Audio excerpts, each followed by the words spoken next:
Saudações, como vocês estão? Espero que todos estejam bem, seguros em suas casas e prontos para iniciar esse nosso desafio do aprendizado à distância. Eu sou o professor Márcio, nós estamos na UC de Farmacognosia 1 e essa videoaula faz parte do conteúdo da UC e nós vamos tratar hoje sobre a fisiologia e o metabolismo vegetal.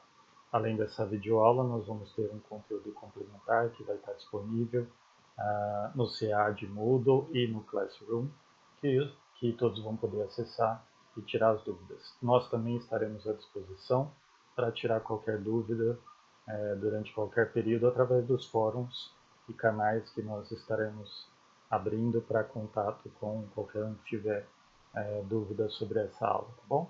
Então vamos lá começar nossa aula. Vamos fazer a nossa apresentação aqui, abrir para vocês. Essa apresentação de slide estará disponível para vocês acessarem também e consultar todo o conteúdo. É importante que além dessa videoaula, vocês consultem também o capítulo principal do livro Da Planta ao Medicamento para poder complementar o estudo de vocês. Essa videoaula tem aproximadamente 30 minutos e o restante vocês vão poder complementar com esse estudo e também depois um pequeno trabalho para complementar o aprendizado de vocês, tá?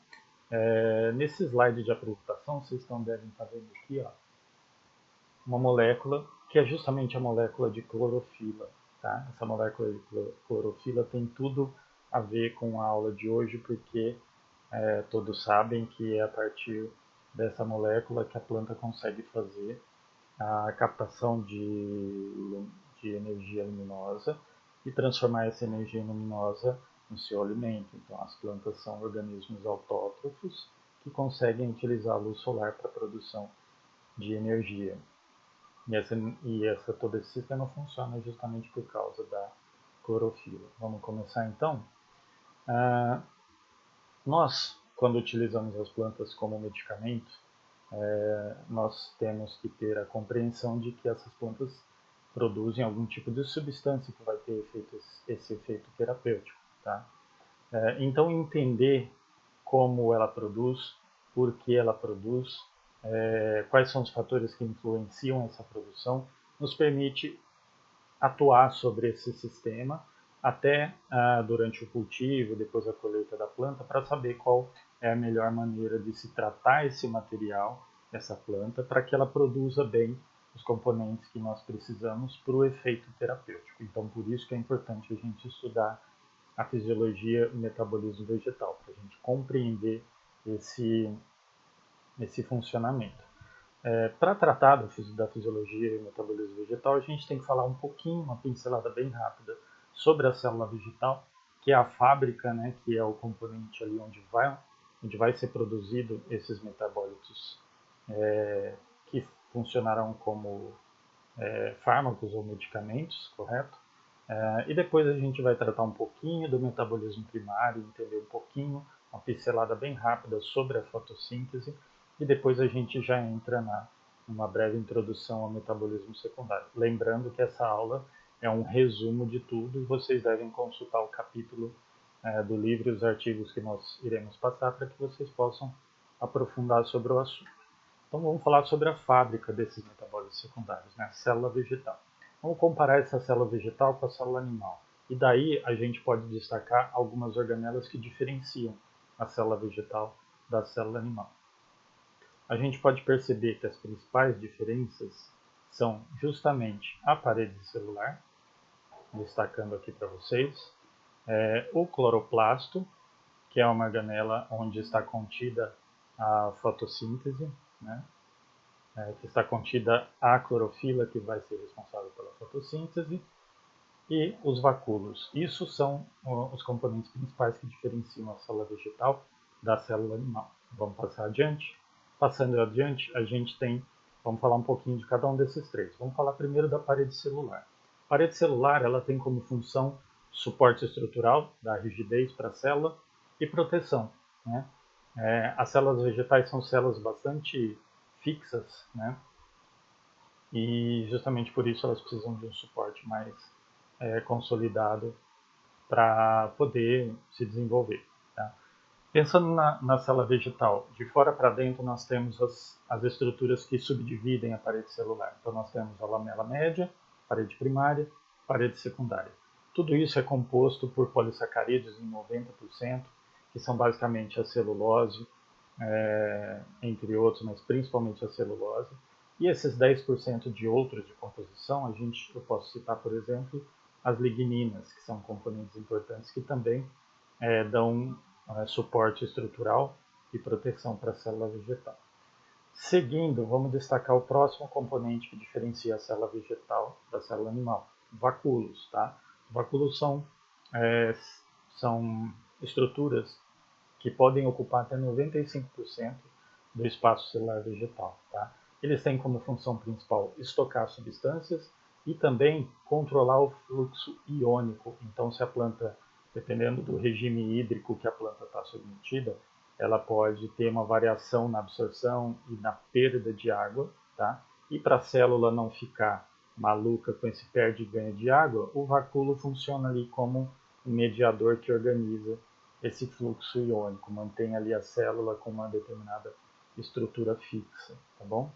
Isso são os vacúolos. E vamos passar agora para um componente muito importante, que são os cloroplastos. Tá? Os cloroplastos nada mais são do que componentes que estão dentro dos chamados plastos, tá?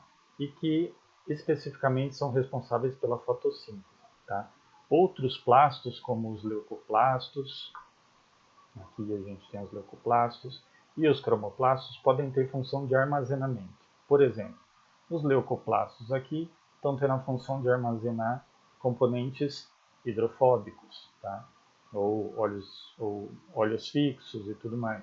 Os cromoplastos, como está representado aqui, né, eles estão responsáveis pelo armazenamento de pigmentos. A gente está vendo aqui um monte de pigmento vermelho. Então, muitas vezes, esses pigmentos não ficam espalhados pela planta, eles são acumulados dentro de plastos. Okay?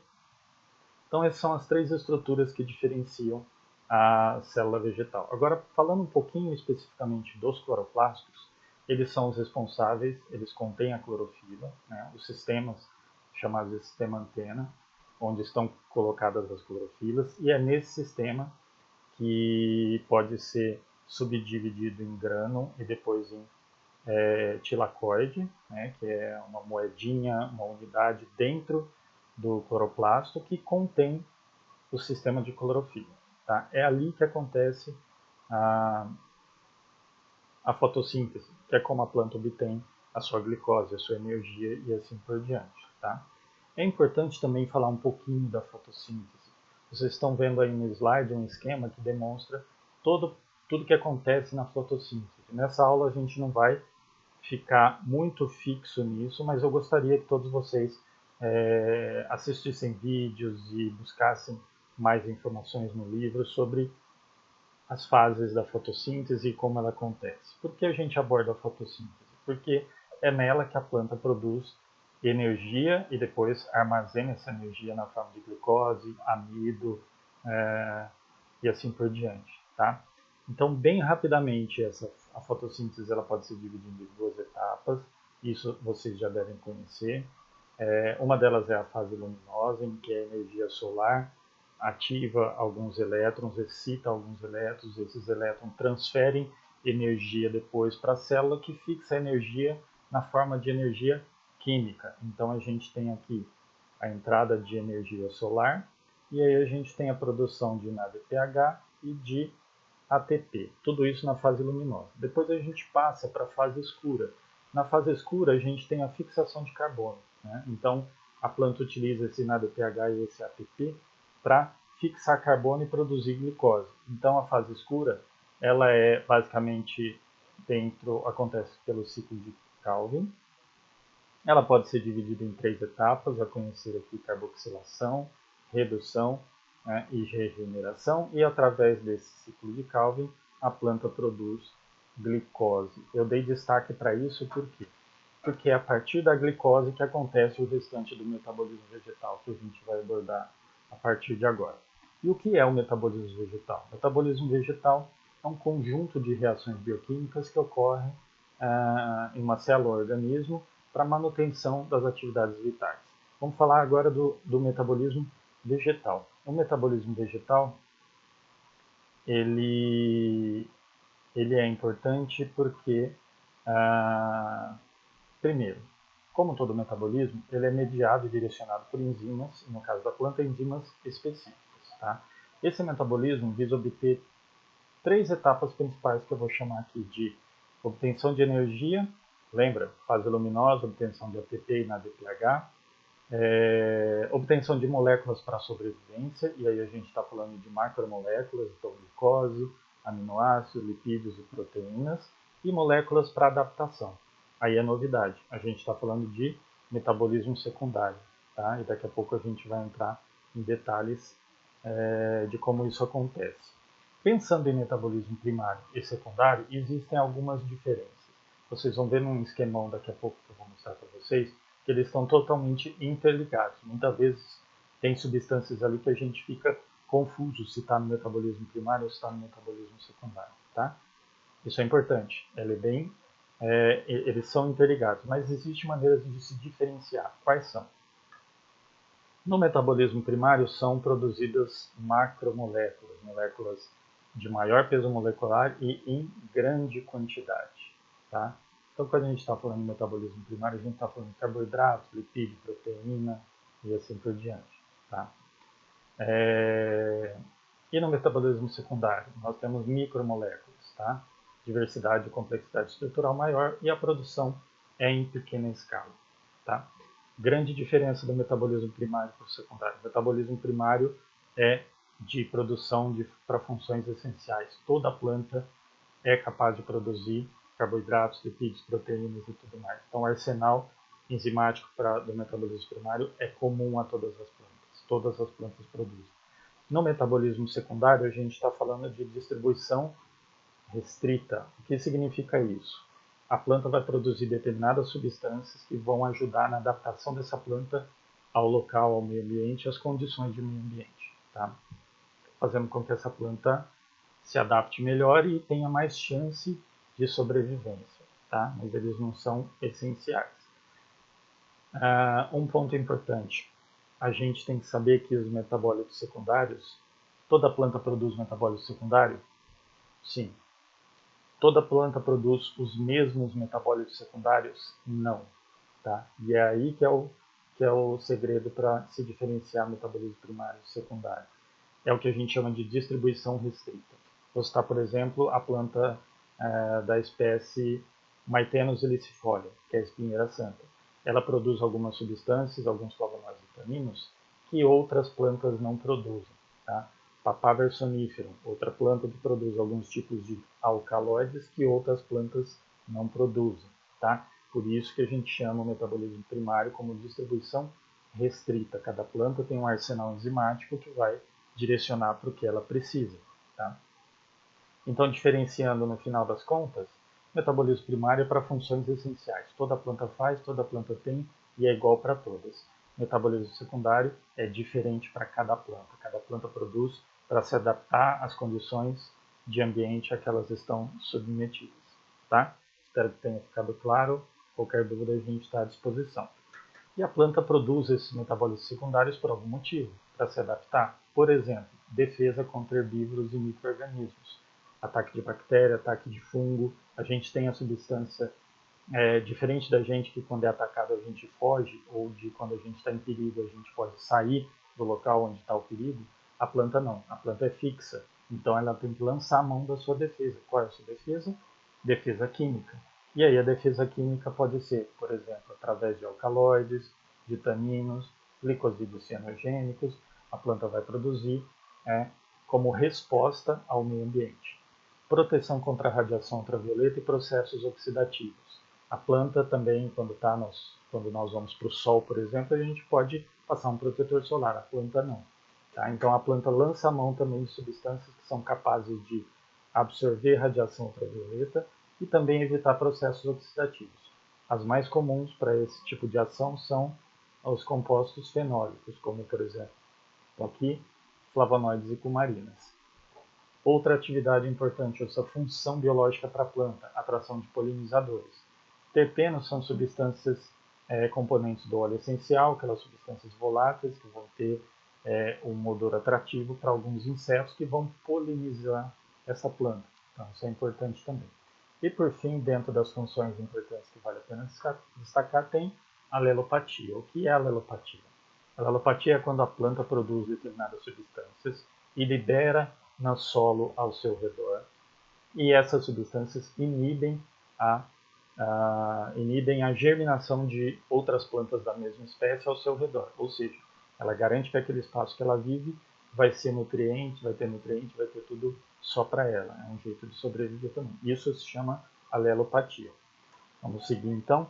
Quando a gente fala de função biológica e atividade farmacológica, vamos pensar de forma diferente. Função biológica é a função para a planta. Tá? Então a planta produz um determinado componente porque ela precisa. Por exemplo, vitexina, que é um componente das espécies de maracujá. Tá? Essa vitexina é produzida para a planta para proteção contra a radiação ultravioleta e antioxidante. Agora, nós utilizamos de forma terapêutica. O maracujá ele é conhecido por ter atividade sedativa e ansiolítica leve. Então, a gente tem 3 espécies de passiflora aqui destacadas para vocês.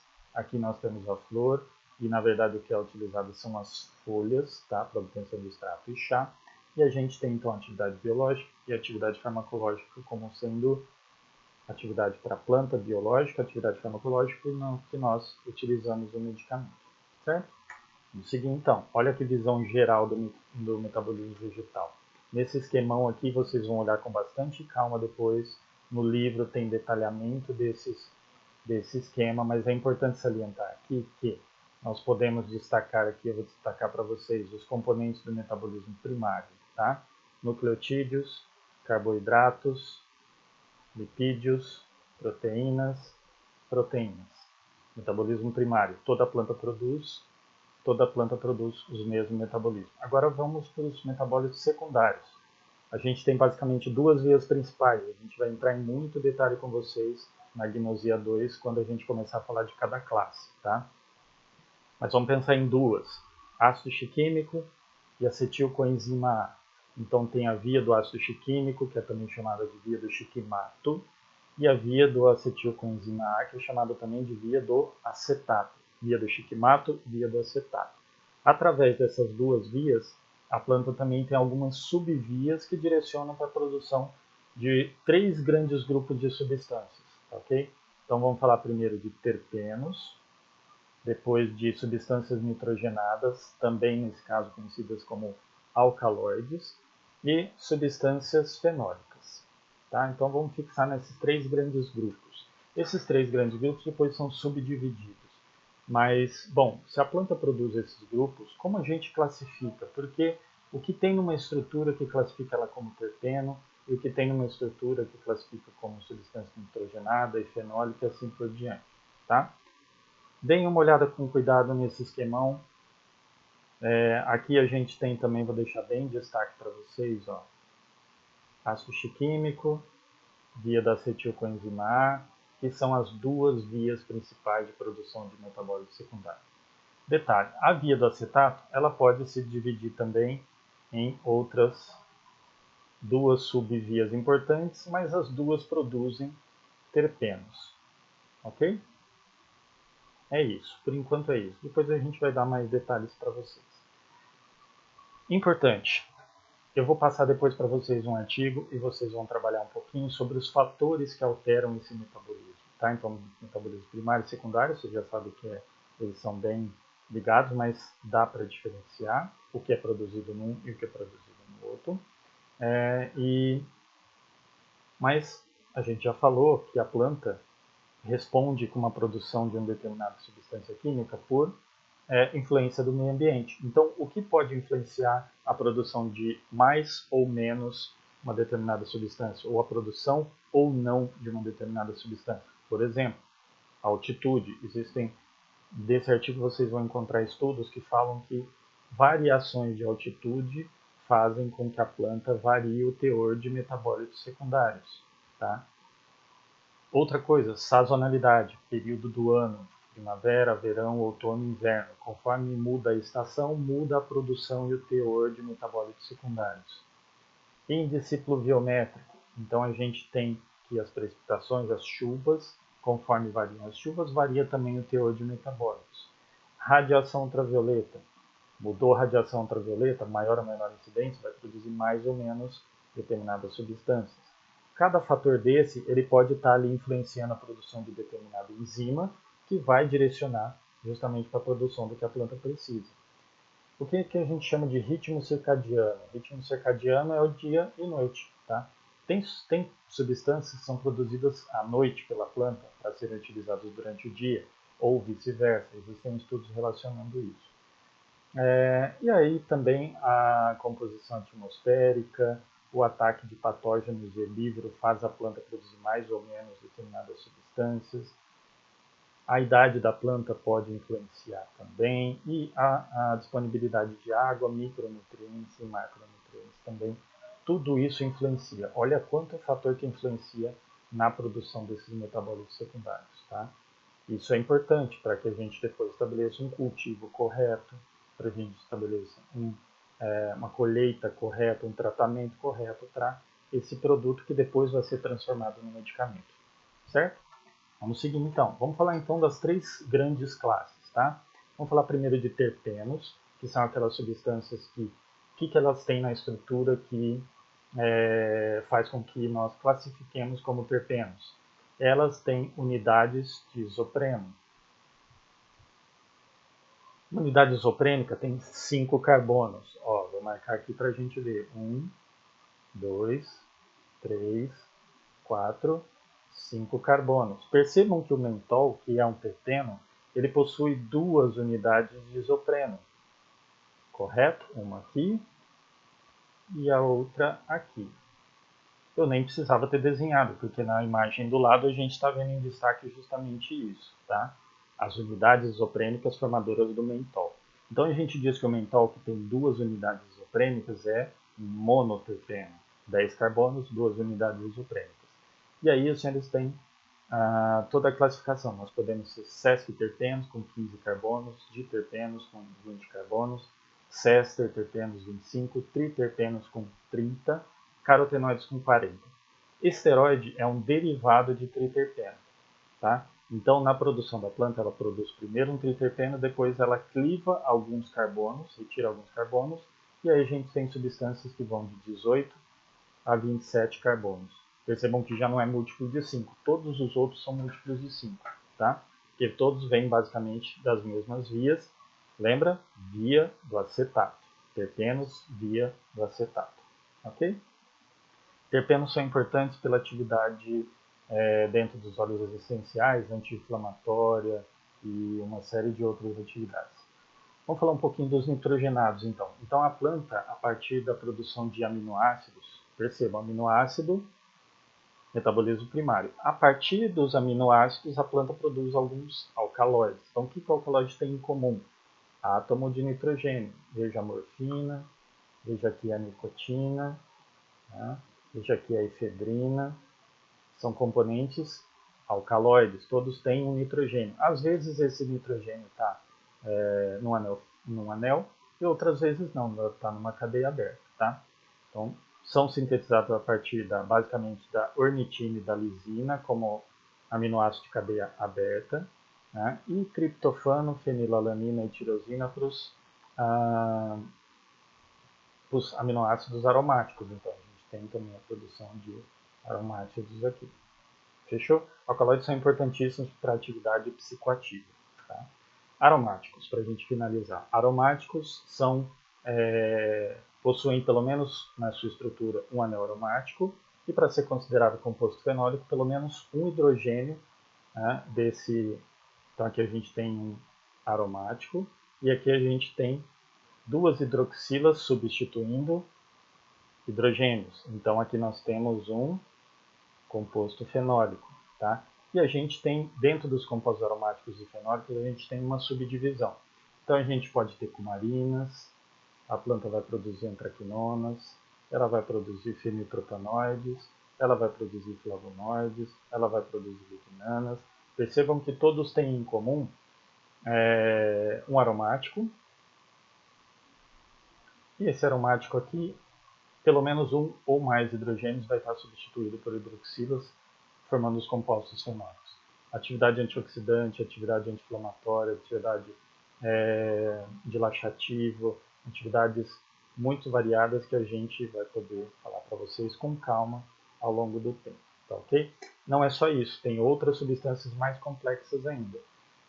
Continuam sendo compostos fenólicos, mas nós temos aqui, por exemplo, ó, polímeros de flavonoide. Esse destaque que eu dei para vocês é um flavonoide, tá? E aí nós temos um polímero desse flavonoide formando tanino condensado, tá? E aqui a gente tem o que? Um outro fenol, chamado de ácido gálico, e a polimerização de unidade de ácido gálico vai formar para a gente os taninos hidrolisáveis. A gente vai falar bastante da atividade de taninos lá na farmacognosia 2 e até agora também na gnosia 1, porque eles possuem atividade cicatrizante. Tá? Então, basicamente, o metabolismo a gente tenta resumir dessa forma. Tá? Então, para fechar esse conhecimento, a gente pode falar para vocês o seguinte. Por que estudar metabolismo? Porque a gente pode conhecer o que a planta produz, quanto ela produz, como ela produz, e aí controlar o processo, tá? Entender como o processo acontece. A planta ela tem o seu metabolismo direcionando primeiro para a produção de glicose, certo? Pela fotossíntese. A produção de glicose, depois a clivagem da glicose vai proporcionar metabólitos primários e metabólitos secundários.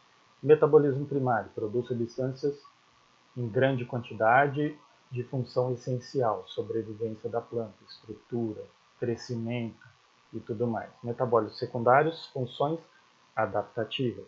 A planta vai produzir conforme ela é estimulada ou não pelo meio ambiente. Então a gente pode pensar num dado interessante nesse momento. Como a gente deve se comportar no cultivo de uma planta? Vale a pena utilizar maneiras de proteger essa planta?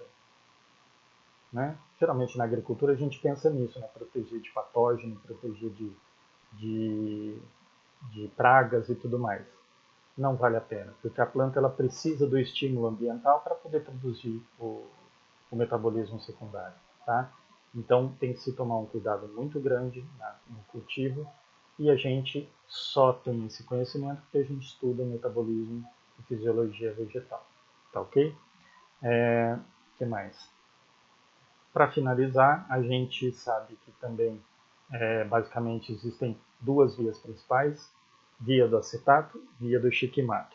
A via do acetato ela se subdivide, então nós temos na via do acetato principalmente a produção de terpenos. Depois a gente tem a partir da produção de aminoácidos, e tanto da via do acetato, lisina e ornitina, quanto da via do shikimato, que é compostos fenólicos, triptofano, fenilanina e lisina.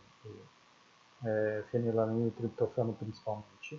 A gente tem a produção de alcaloides também, que são substâncias nitrogenadas. E por fim, substâncias fenólicas que vêm da via do ácido chiquímico. Eu não falei, mas tem substâncias que podem ser produzidas pela planta por vias mistas. Tá? Então a gente pega, por exemplo, flavonoide. Flavonoide não vem, uma parte da estrutura vem da via do ácido chiquímico e outra parte da estrutura vem da via do acetato. Tá? Espero que vocês tenham aproveitado. Eu recomendo fortemente que vocês leiam esse capítulo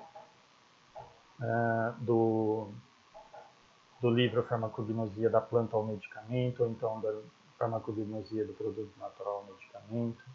Vou passar para vocês o livro em que vocês vão poder, o artigo em que vocês vão trabalhar um pouquinho